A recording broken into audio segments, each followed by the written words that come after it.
Assalamu alaikum wa rahmatullah. I hope you all will be fine by the grace of Almighty Allah.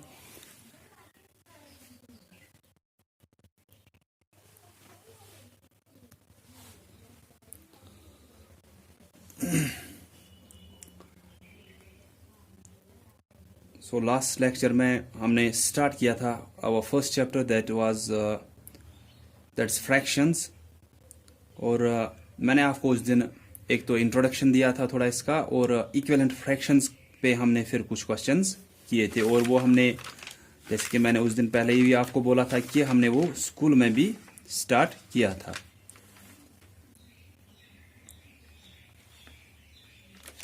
तो वो 3 question जो पहले है पहले एक्सरसाइज के वो हमने वहां पे भी किए थे। तो हमने क्या किया था मैंने आपको बोला था कि इक्विवेलेंट फ्रैक्शंस क्या होती है कि इक्विवेलेंट फ्रैक्शंस ऐसी फ्रैक्शंस होती है जिनका वैल्यू सेम होता है। जैसे कि 2/4 अगर हमें इसकी इक्विवेलेंट फ्रैक्शंस बनानी है हम 2 तरीकों से बना सकते हैं। या तो न्यूमरेटर और डिनोमिनेटर को सेम नंबर से मल्टीप्लिकेशन करेंगे या तो न्यूमरेटर और डिनोमिनेटर को सेम नंबर से डिवीजन करेंगे। मल्टीप्लिकेशन का तो आसान होता है कि हम स्टार्ट करते हैं कि न्यूमरेटर को भी 2 से मल्टीप्लिकेशन डिनोमिनेटर को भी 2 से मल्टीप्लिकेशन। अगर उसके बाद एक और चाहिए हमें इसी की इक्विवेलेंट फ्रैक्शन हम फिर से यही लिखेंगे, फिर न्यूमरेटर को 3 मल्टीप्लाई करेंगे डिनोमिनेटर को भी 3 से मल्टीप्लिकेशन करेंगे। अगर फिर एक और चाहिए तो जितनी हमें चाहिए हम नए नए नंबर से न्यूमरेटर और डिनोमिनेटर को मल्टीप्लिकेशन करते हैं।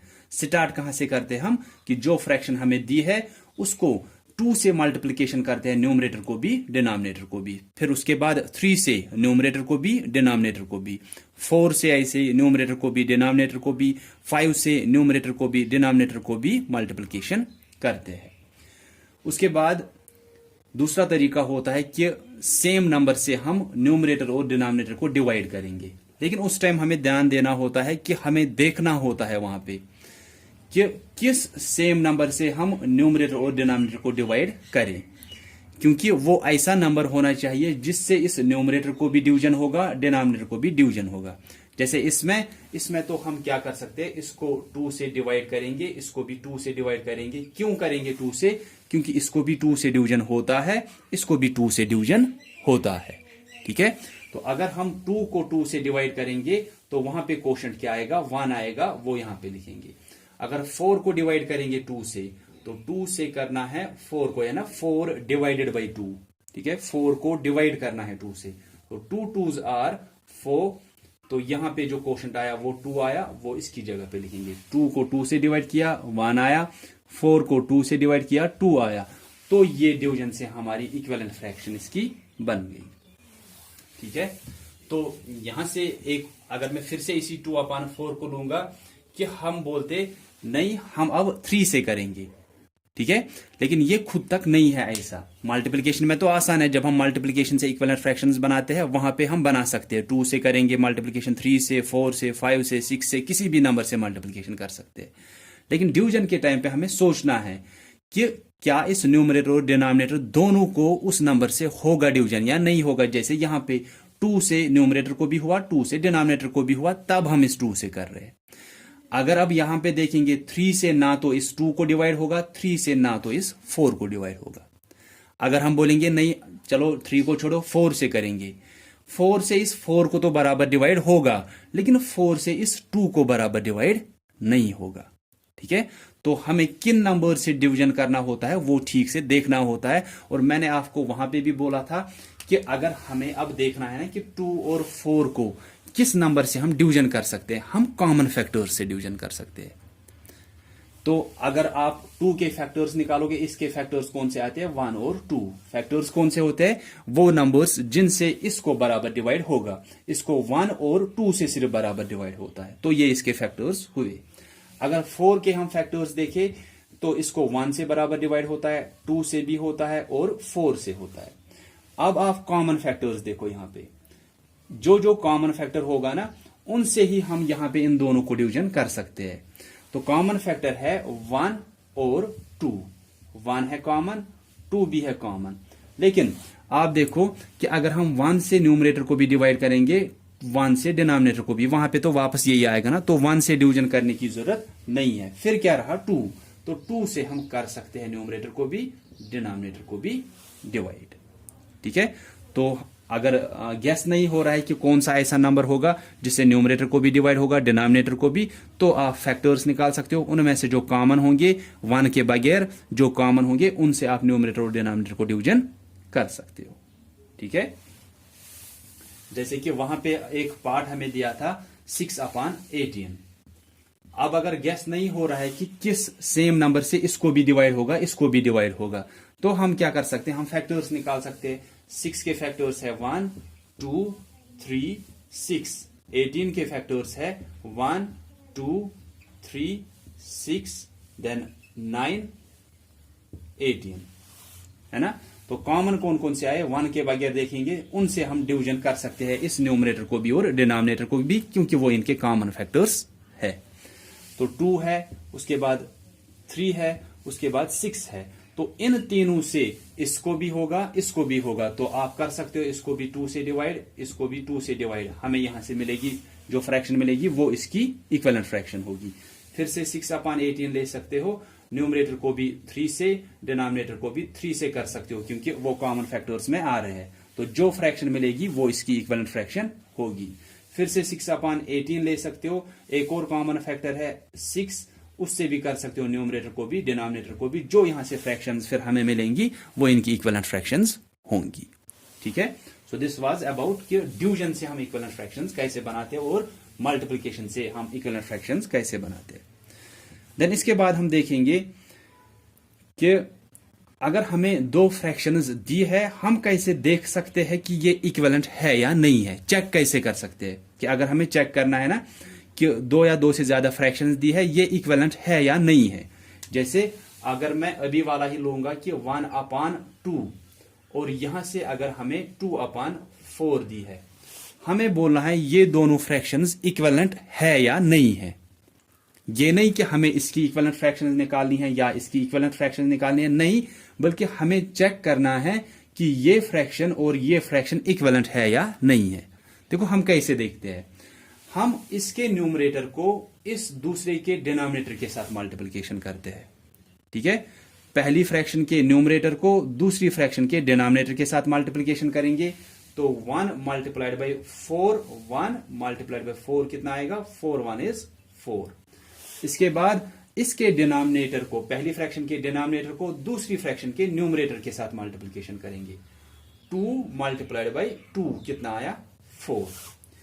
हमने क्या किया, पहली फ्रैक्शन के न्यूमरेटर को दूसरी फ्रैक्शन के डिनोमिनेटर के साथ मल्टीप्लिकेशन किया, वो 4 आया आंसर। फिर पहली फ्रैक्शन के डिनोमिनेटर को दूसरी फ्रैक्शन के न्यूमरेटर के साथ मल्टीप्लिकेशन किया। इस मल्टीप्लिकेशन को हम क्रॉस मल्टीप्लिकेशन बोलते हैं, इसको क्रॉस मल्टीप्लिकेशन।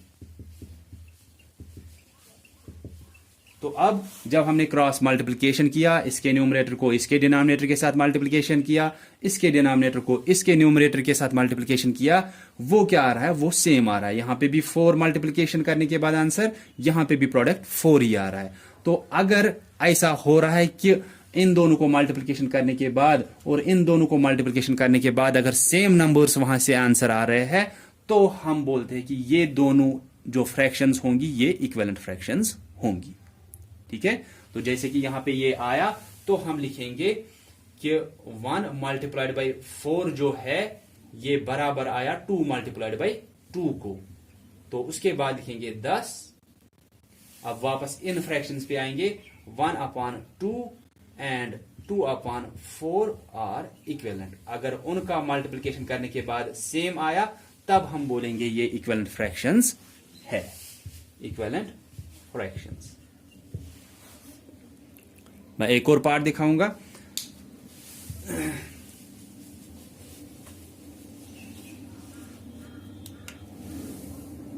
3/6 और 4/5, हमें ये दोनों फ्रैक्शंस देखनी है कि ये इक्विवेलेंट फ्रैक्शंस है या नहीं है। तो हम क्या करेंगे, इसके न्यूमरेटर को इसके डिनोमिनेटर के साथ मल्टीप्लिकेशन, 3 मल्टीप्लाइड बाई 5 आया 15। इसके डिनोमिनेटर को इसके न्यूमरेटर के साथ मल्टीप्लिकेशन, 6 मल्टीप्लाइड बाई 4 कितना आया, 24। तो इसको इसके साथ मल्टीप्लिकेशन करने के बाद वो आंसर नहीं आया जो इसको इसके साथ मल्टीप्लिकेशन करने के बाद आया। हम लिखेंगे 3 multiplied by 5 is not equal to 6 multiplied by 4। इन दोनों को जब हमने मल्टीप्लिकेशन किया वो इन दोनों के मल्टीप्लिकेशन के बराबर नहीं आया। ये तो हुआ ना इज इक्वल टू, ठीक है, और ये क्या होता है is not equal to.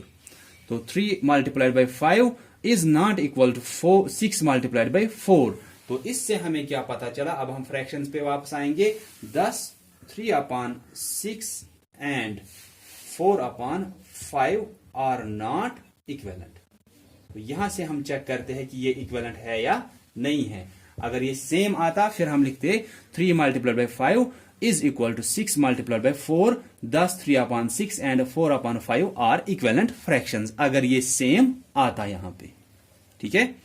One more part I will show, ताकि आपको ठीक से समझ में आना चाहिए, कंफ्यूजन नहीं रहना चाहिए। हमें बोलना है 2/6 और 4/12 इक्विवेलेंट फ्रैक्शंस है या नहीं है। तो हम इन दोनों को मल्टीप्लिकेशन करेंगे। 2 मल्टीप्लाइड बाई 12 ये 24 हुआ। इसके बाद 6 मल्टीप्लाइड बाई 4 ये कितना आएगा, 6 4 24। तो इन दोनों को मल्टीप्लिकेशन करने के बाद सेम आंसर आ रहा है। तो हम लिखेंगे 2 मल्टीप्लाइड बाई 12, 2 मल्टीप्लाइड बाई 12 बराबर आया किसको, 6 मल्टीप्लाइड बाई 4 को। इन दोनों को मल्टीप्लिकेशन करने के बाद बराबर आया इन दोनों को मल्टीप्लिकेशन। तो हम लिखेंगे 2 multiplied by 12 is equal to 6 multiplied by 4। अगर बराबर नहीं आता तो हम इसको ऐसे डालते कि इज नॉट इक्वल टू, फिर इन दोनों का दिखाते। तो अगर ये सेम आया है अब तो 10। अब हम वापस फ्रैक्शंस का लिखेंगे 2/6 एंड 4/12 आर इक्विवेलेंट फ्रैक्शंस, ठीक है। तो ये तरीका होता है कि हम देखते हैं कि ये फ्रैक्शंस इक्विवेलेंट है या नहीं है, ठीक है। सो यही तरीका होता है चेक करने का। जैसे कि आप अगर एक्सरसाइज देखोगे ना ये, तो इस एक्सरसाइज में जो क्वेश्चन नंबर 4 और 5 रह गए थे हमारे, उनमें हमें यही करना है, क्वेश्चन नंबर 4 एंड 5। तो क्वेश्चन नंबर 4 क्या है, आप बुक्स पे देखोगे अब अपनी। Exercise 1 question number 4 is fill in the blanks to make fractions equivalent. कि हमें उन ब्लैंक्स को भरना है और फ्रैक्शंस को बनाना है इक्विवेलेंट। देखो ए पार्ट क्या दिया है, 2/9 इज इक्वल टू, यहां पे ब्लैंक रखा गया है /18, ठीक है। तो ये क्या आनी चाहिए, ये इक्विवेलेंट फ्रैक्शंस आनी चाहिए। क्वेश्चन नंबर 5 जो है ना वो मैंने दिखाया आपको, क्या वहां पे बोला गया है, check if the fractions are equivalent. आपको वहां पे जो फ्रैक्शंस दी है वो बोलना है इक्विवेलेंट है क्या है या नहीं है। वो आप वैसे ही चेक करोगे जैसे मैंने अभी दिखाया कि उनको क्रॉस मल्टीप्लिकेशन करना है। अगर उनका मल्टीप्लिकेशन करने के बाद सेम आ रहा है तो आप लिखोगे कि उन दोनों को मल्टीप्लिकेशन करने के बाद वही आंसर आ रहा है, इज इक्वल टू उन दोनों को मल्टीप्लिकेशन करने के बाद उसके बाद वापस फ्रैक्शंस पे कि ये दोनों फ्रैक्शंस इक्विवेलेंट है या नहीं है, ठीक है। तो क्वेश्चन नंबर 5 तो वही है कि वो बोल रहे हैं फिर put A tick for equivalent. अगर इक्विवेलेंट निकली वो तो फिर हम टिक डालेंगे, and across for not equivalent. और अगर इक्विवेलेंट नहीं आ रही है तो आप क्रॉस डालोगे। तो ऐसा करने की जरूरत नहीं है, जो जैसे मैंने अभी दिखाया आप वही करना, फिर लास्ट में लिखना कि वो फ्रैक्शंस इक्विवेलेंट है या नहीं है, ठीक है। तो अब क्वेश्चन नंबर 4 में हमें क्या करना है, हमें इस बॉक्स में देखना है क्या आएगा ताकि ये इक्विवेलेंट फ्रैक्शंस बनेंगी। हम यहां पे ऐसे रखेंगे x फॉर एग्जांपल, ठीक है। x या a b या y या z कुछ भी आप वहां पे रख सकते हो अल्फाबेट, ठीक है। अब हमें पता है कि इनको बनाना क्या है, ये इक्विवेलेंट बननी चाहिए। अब हमें इस बॉक्स में देखना है क्या आएगा।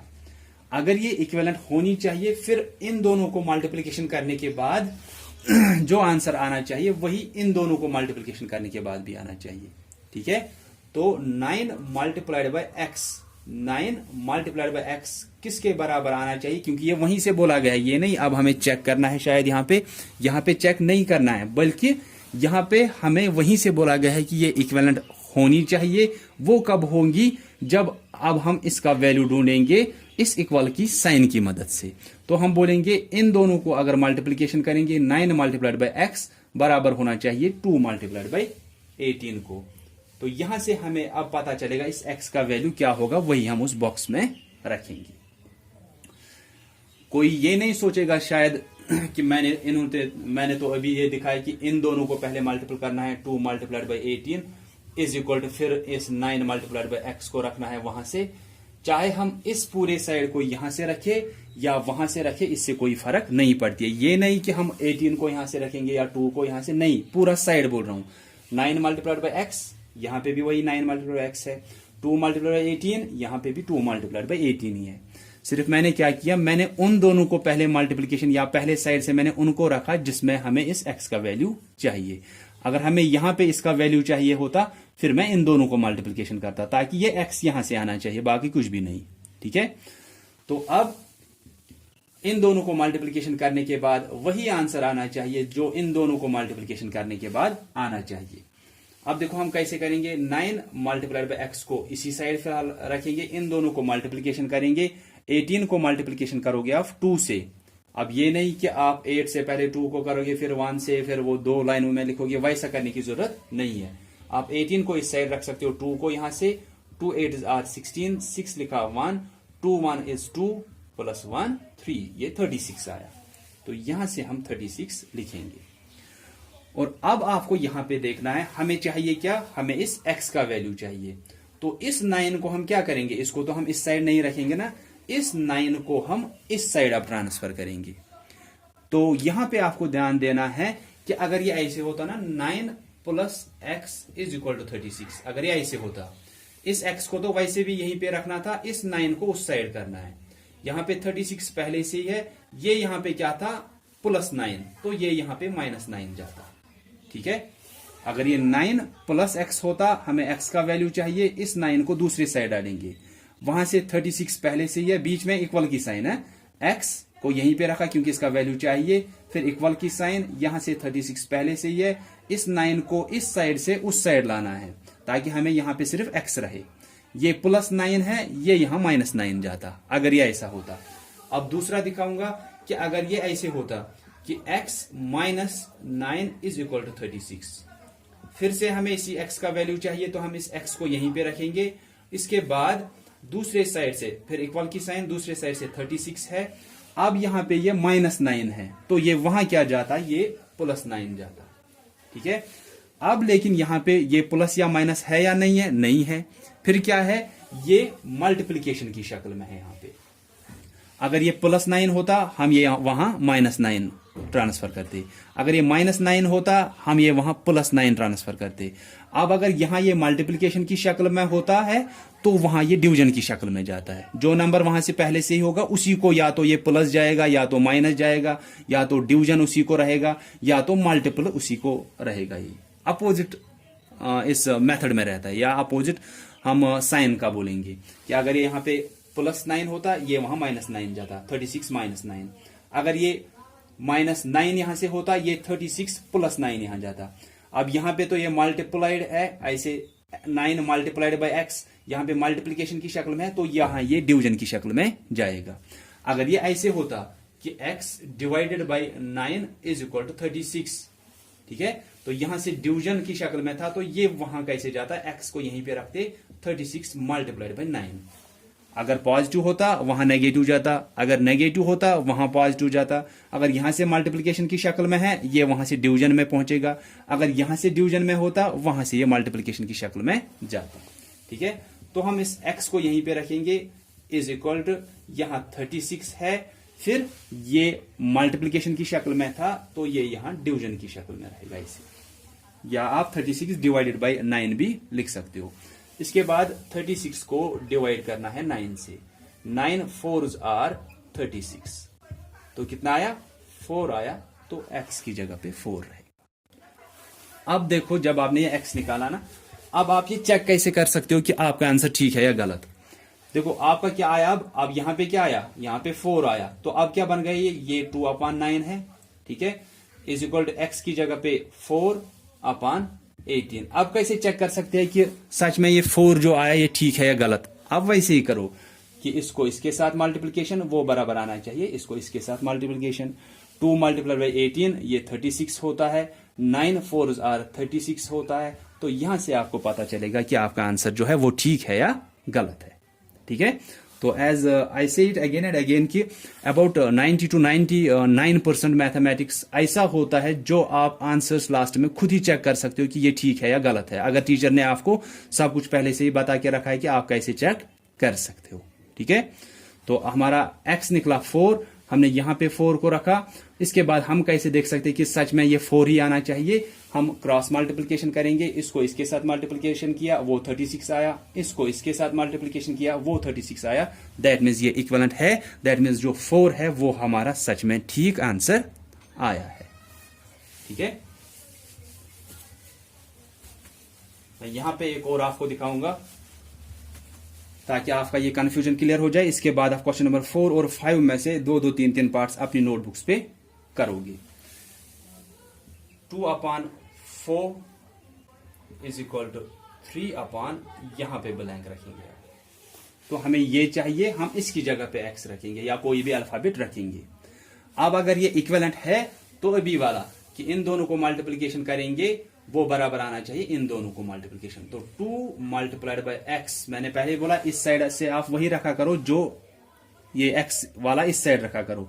अगर यहां पे है तो इन दोनों को दिखाओ इस साइड से, अगर यहां पे है इन दोनों को दिखाओ यहां से। ठीक है, is equal to 4 multiplied by 3। ठीक है, ये 2 मल्टीप्लाइड बाय x ऐसे ही रखेंगे फिलहाल। 4 3s आर 12। अब अभी वाला x को यहीं पे रखेंगे, इज इक्वल टू 12। ये यहां पे मल्टीप्लाइड बाय 2 है, ऐसे यार 2 मल्टीप्लाइड बाय x। तो ये यहां मल्टीप्लिकेशन की शक्ल में है, वहां ये डिवीजन की शक्ल में जाएगा ऐसे। या आप कैसे भी लिख सकते हो, आप ऐसे भी लिख सकते हो x इज इक्वल टू 12 वहां से था डिवीजन की शक्ल में, ऐसे भी उतार सकते हो इसको 12 डिवाइडेड बाय 2। ठीक है, तो इसके बाद जब आप 12 को डिवाइड करोगे 2 से वो आएगा 6।